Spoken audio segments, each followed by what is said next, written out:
What is going on, everybody? I am back with another video, and today will be an unboxing of the Seiko SNKK. Now, it's supposed to be the SNKK13J1, which should be the Japanese domestic market version. However, knowing Amazon, I'm not too sure what I'm going to get in this package. It may even be the K1, which is the Malaysian-made version. Either way, is going to be virtually the same watch. I'm hoping it is the JDM version in this dirty package that was sent to my front door. So let's go and find out. I'm going to unbox this thing really quick and give you my overall impressions of it. Okay, look at that. There's a Seiko logo on there, so that's so far promising. So let's go ahead and move the rest of the packaging out of here.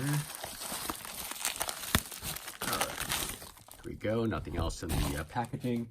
We'll throw that behind me, and before I cut myself, we'll go ahead and close the knife. I'll put that over there. Okay, so here it is. Let's get this open. Got stuff all over the place here. I already got my microfiber cloth all laid out. Let's see what we get. Okay. Holy moly. Okay, so it's going to be a box within a box. Okay, go and throw this box over here. Got the instructions. Let's see here. I guess no one cares about the instructions on this video, I'm sure. So, all right. So here's my first impressions of what I hope to be the SNKK13J1. So here we go.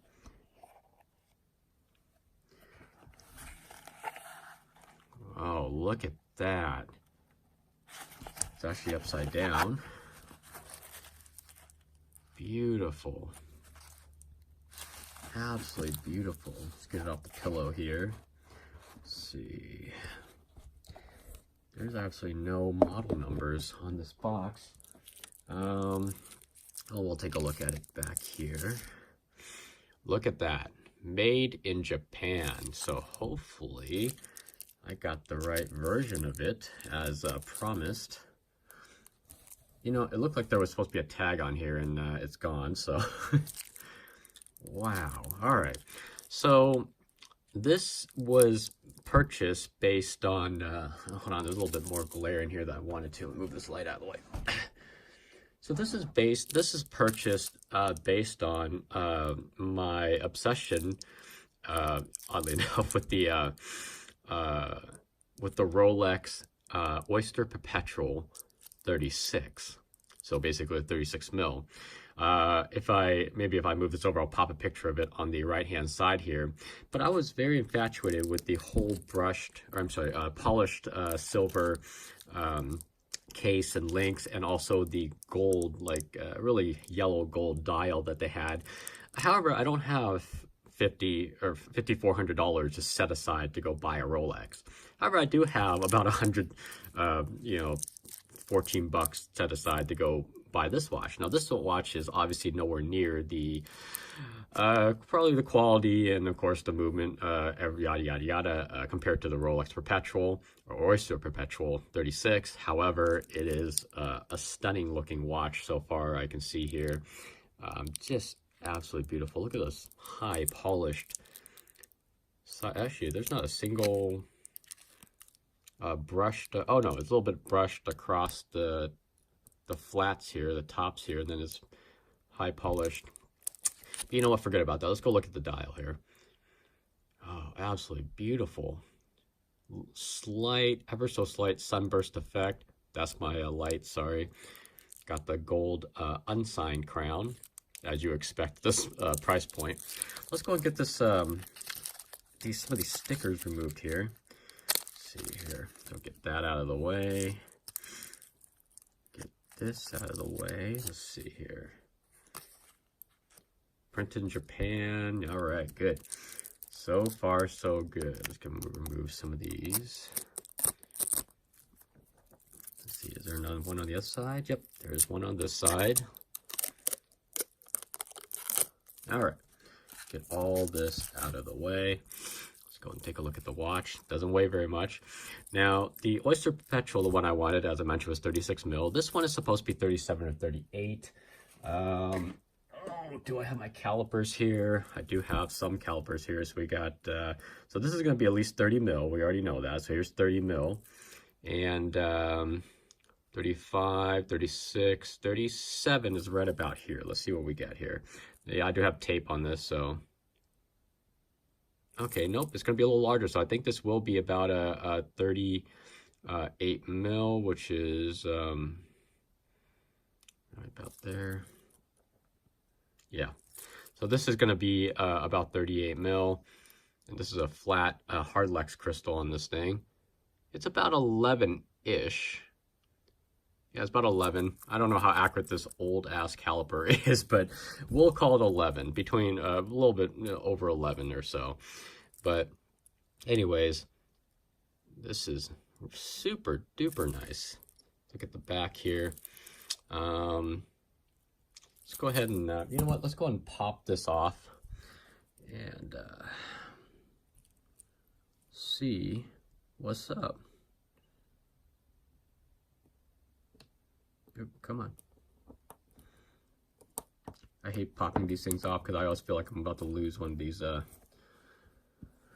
pins. Okay, so let's go look at the back. All right, so on the back, you can tell, obviously, for this price point, you're not going to get solid end links. No big deal. I mean, I paid, what, $113 for this thing? All right, so we got the 7S26 movement. Okay, so here it is, made in Japan. And what do we got? The Seiko logo, water resistant, stainless steel. I think it's only 30 ATM. Not much else is written on the back, oddly enough, because usually these have like a bunch of stuff on here, but not this one. Oops.